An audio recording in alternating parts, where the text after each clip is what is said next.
Good morning students. तो हम लोगों ने फोर्थ सेमेस्टर मैकेनिकल इंजीनियरिंग के टीएमएम के सिलेबस को रिव्यू किया था। क्या क्या पढ़ना है, क्या क्या नहीं पढ़ना है, कौन सा टॉपिक सिलेबस से हट चुका है, वगैरह वगैरह। ठीक है, तो आज हम लोग करेंगे क्या कि थोड़ा सा कंटेंट की ओर बढ़ेंगे, पढ़ाई की ओर बढ़ेंगे। ठीक है, तो उसमें से पहले यूनिट को ही पकड़ते हैं। पहले यूनिट में क्या है उसका थोड़ा सा बेसिक देखते हैं, कॉन्सेप्चुअल चीज देखते हैं, नया है तो आखिर क्या है, कैसा बनावट है, वगैरह वगैरह। ठीक है, तो चलिए पहला यूनिट क्या था। आई होप कि आप लोग सारे लोग सिलेबस जरूर डाउनलोड करके रखे होंगे। ठीक है, तो कैम एंड फॉलोवर पहला यूनिट है आपका। तो ये है क्या? ठीक है, ध्यान रहे इस पूरे टॉपिक में, कैम एंड फॉलोवर के पूरे टॉपिक में डेफिनेशन सारा एक एक लाइन का ही है। डेफिनेशन में कोई दिक्कत नहीं है, लेकिन डायग्राम में थोड़ा प्रॉब्लम है। तो डायग्राम ध्यान से देखना होगा, बिना डायग्राम के समझ में भी नहीं आएगा और मार्क्स भी कम ऑब्टेन होंगे। ठीक है, तो जैसे cam and follower, cam and follower क्या होता है कि मशीन एलिमेंट होता है। आप सिंपली कह सकते हैं कि मशीन एलिमेंट होता, मशीन मेंबर भी कह सकते हैं। अब दो नाम है, कैम है, फॉलोवर है, तो जरूर दो चीज होगा।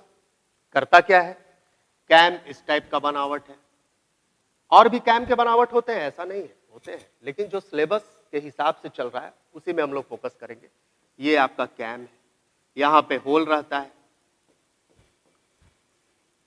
इसमें हम लोग शाफ्ट को डालते हैं, शाफ्ट पे इनपुट देते हैं तो ये घूमेगा। शाफ्ट को ऐसे शाफ्ट है, इसको ऐसे घुमाएंगे तो ये घूमेगा, है ना, नीचे या फिर ऊपर भी घुमा सकते हैं, क्लॉकवाइज एंटी क्लॉकवाइज। और इसी के साथ डायरेक्ट कांटेक्ट में एक और मशीन एलिमेंट होता है जिसको हम लोग फॉलोअर का नाम देते हैं। ठीक है, ये हमारा कैम है। डायरेक्ट कांटेक्ट याद रहे, ध्यान रहे, आपको डेफिनेशन में जरूर लिखना है कि डायरेक्ट कांटेक्ट होता है। कांटेक्ट नहीं रहेगा तो दिक्कत हो जाएगा, सटा हुआ। ठीक है, और यहां एक गाइड रहता है। गाइड का काम हम लोगों ने इंट्रोडक्टरी क्लास में देखा ही था कि गाइड का काम क्या है कि इसको दाएं बाएं नहीं जाने दे, रेसिप्रोकेट करवाए। हमारा काम अगर रेसिप्रोकेशन का है तो ही करवाए। तो ये है। अब ऑब्वियसली ये हम लोग इसमें जो है इनपुट देंगे, तो अगर ऐसे घुमाए तो ये ऊपर जाएगा। तो ये क्या किया आप देख सकते हैं, ये फॉलो किया। किसको फॉलो किया? कैम को। इसलिए ये जो है इसको कहा जाता है कि ये फॉलोवर है जो कैम को फॉलो करता है। सिंपल एकदम, ठीक है, बेसिक एकदम, किसी को समझाने के लिए यही।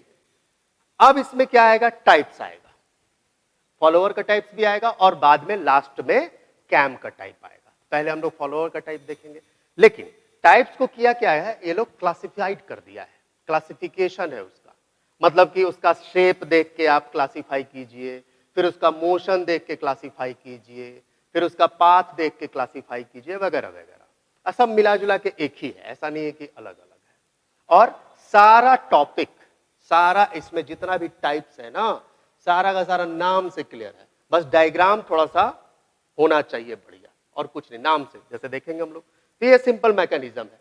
फिर से एक बार इंट्रोडक्टरी क्लास में हमने बताया था कि कोई जरूरी नहीं है कि फॉलोवर हमेशा रेसिप्रोकेट ही करे, अपने मन से जहां जरूरत है ऑस्किलेट करवाने का वहां करवाएंगे। इसका थोड़ा सा चेंज करेंगे कंस्ट्रक्शन, जहां मन है ऑस्किलेट कराने का करवाएंगे, जहां मन है रेसिप्रोकेट कराने का करवाएंगे। तो उस हिसाब से कैटेगराइजेशन इसका किया हुआ है। जैसे अब जैसे टाइप्स ऑफ फॉलोवर में हम लोग आते हैं, तो पहला देखिए इसमें किया क्या है, इसमें क्लासिफाई इस तरह से किया है। पहला क्लासिफिकेशन है क्या, according to the shape of contact. ध्यान रहे, इस टाइप में आपको मोशन नहीं देखना है, शेप का कॉन्टेक्ट देखिए।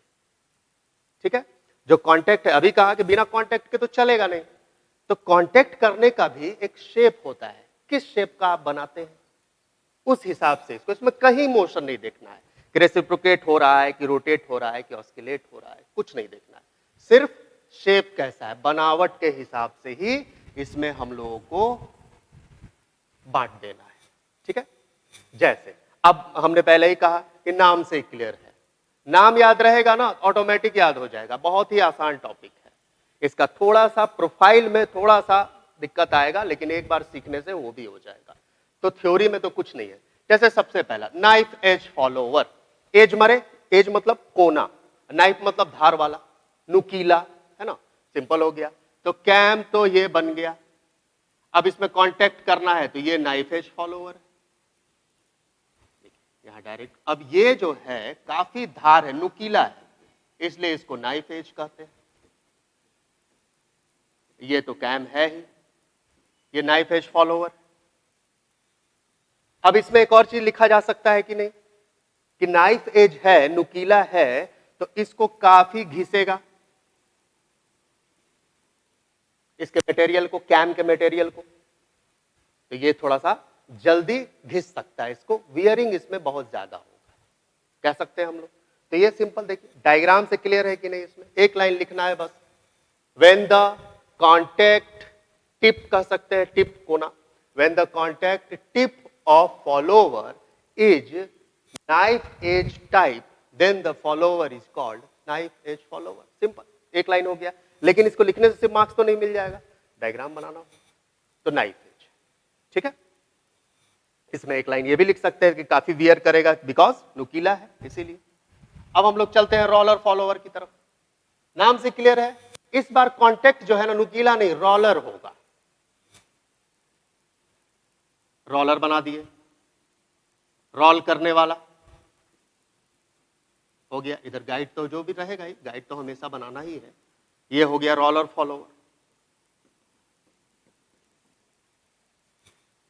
अब ये कांटेक्ट पॉइंट जो है, ध्यान रहे हमेशा डायरेक्ट कांटेक्ट रहता है, ये आपका रोलर टाइप का हो गया। तो इसको हम लोग क्या कह सकते हैं भाई, कि रोलर फॉलोवर है। ऑब्वियसली अब इसमें भी कह सकते हैं हम कि नाइफ एज से कम वियर तो करेगा ही, ये सब तो कॉमन सेंस है, देख के ही आंसर है इसका। तो हमने पहले ही कहा, फिर से देख के ही सारा का डेफिनेशन है और आंसर है। तो ये रोलर फॉलोवर हो गया। तो शेप देख रहे हैं, ठीक है, अभी कहीं भी मोशन की बात नहीं की है, तो शेप के हिसाब से है। तीसरा क्या है, फ्लैट फेस्ड। अब उसका फेस जो रहेगा ना, फ्लैट रहेगा एकदम इस तरह से।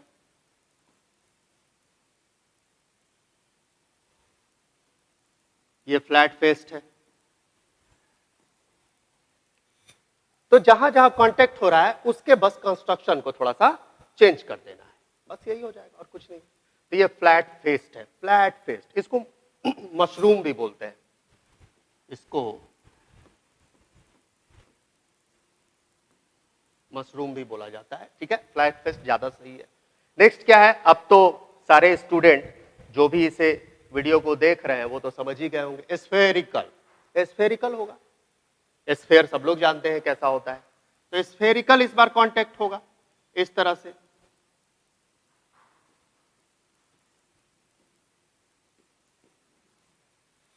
स्फेरिकल होगा। तो ये है अकॉर्डिंग टू द शेप, या आप कह सकते हैं according to the contact of shape, ठीक है।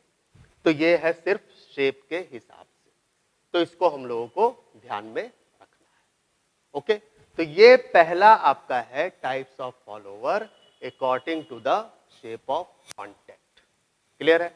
अब इसमें आप देख सकते हैं नाम से कोई दिक्कत नहीं है, नाम से ही सारा आंसर है, ठीक है। तो ये छोटी छोटी चीजें हैं, बेसिक हैं। आई होप कि आपको समझ में अच्छे से आया होगा। इसके बाद हम लोग दूसरे कैटेगरी में चलेंगे, अकॉर्डिंग टू क्या करता है उसमें क्या हम लोग देखते हैं, उसके हिसाब से हम लोग चलेंगे, ठीक है।